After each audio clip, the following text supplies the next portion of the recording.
Hi అండి, welcome back to my channel Padmaja's kitchen. ఈరోజు గుత్తి వంకాయ కూర సింపుల్గా ఎలా చేయాలో చూద్దాం రండి. గుత్తి వంకాయ కూర లాంగ్ ప్రాసెస్ అనుకుంటారు, కానీ ఇలా కుక్కర్లో సింపుల్గా చేసేయచ్చండి. ముందుగా గుత్తి వంకాయలోకి మసాలా ప్రిపేర్ చేసుకుందాం. స్టవ్ వెలిగించి ప్యాన్ పెట్టుకుందాం. దానిలో 3 స్పూన్లు పల్లీలు వేసి కొంచెం వేపండి.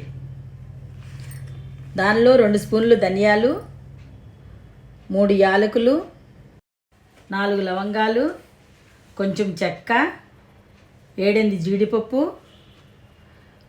కొన్ని ఎండు కొబ్బరి ముక్కలు వేసి బాగా వేయించండి.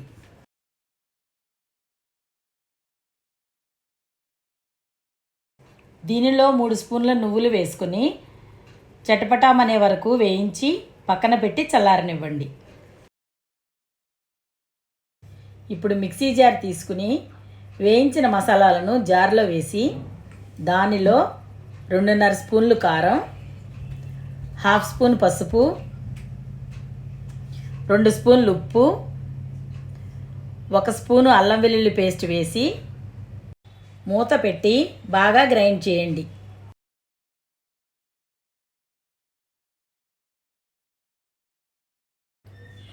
ఇలా పూర్తిగా గ్రైండ్ అయిన తర్వాత దానిలో 2 ఉల్లిపాయల ముక్కలు, 4 పచ్చిమిర్చి వేసి గ్రైండ్ చేసి కొంచెం నీళ్లు పోసి పేస్ట్లా చేసి పక్కన పెట్టుకోండి.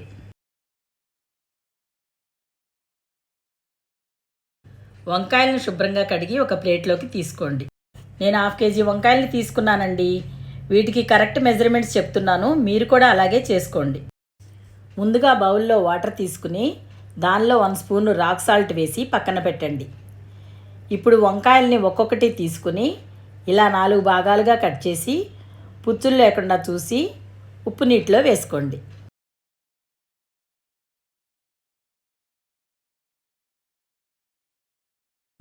ఇలా వంకాయలన్నిటినీ కట్ చేసి పెట్టుకోండి. ఇప్పుడు ఈ మిశ్రమాన్ని మనం కట్ చేసి పెట్టుకున్న వంకాయలలో ఈ విధంగా స్టఫ్ చేయండి. అన్ని వంకాయలు ఇలా స్టఫ్ చేసి ఒక ప్లేట్లో పెట్టుకోండి.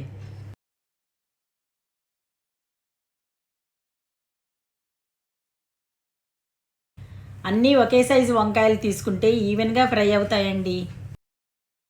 స్టవ్ వెలిగించి కుక్కర్ పెట్టుకుని 4 గిన్నెలు నూనె వేయండి. నూనె వేడెక్కిన తర్వాత దానిలో ఎండుమిర్చి, జీలకర్ర, ఆవాలు వేసి కొంచెం వేగిన తర్వాత పుదీనా, కరివేపాకు వేసి వేయించండి. ఇలా వేగిన తర్వాత స్టఫ్ చేసి పెట్టుకున్న వంకాయలను ఒక్కొక్కటిగా నూనెలో వేయండి.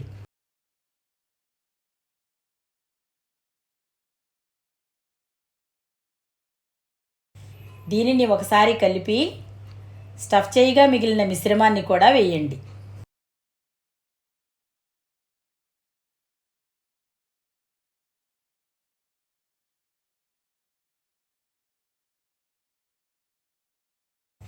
ఇప్పుడు కుక్కర్ మూత పెట్టి లో ఫ్లేమ్లో 5 నిమిషాలు మగ్గనివ్వండి.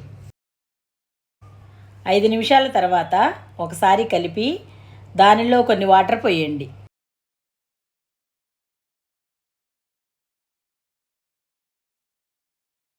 ఒక గిన్నెలో చింతపండు తీసుకుని వాటర్ పోసి రసం తీసి పెట్టుకోండి.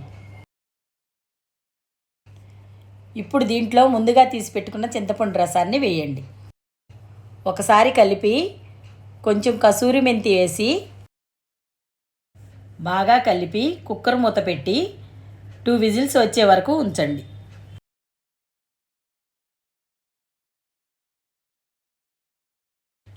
కుక్కర్ ఆవిరిపోయిన తర్వాత మూత తీసి కొత్తిమీర వేసి 1/2 స్పూన్ గరం మసాలా వేసుకోండి.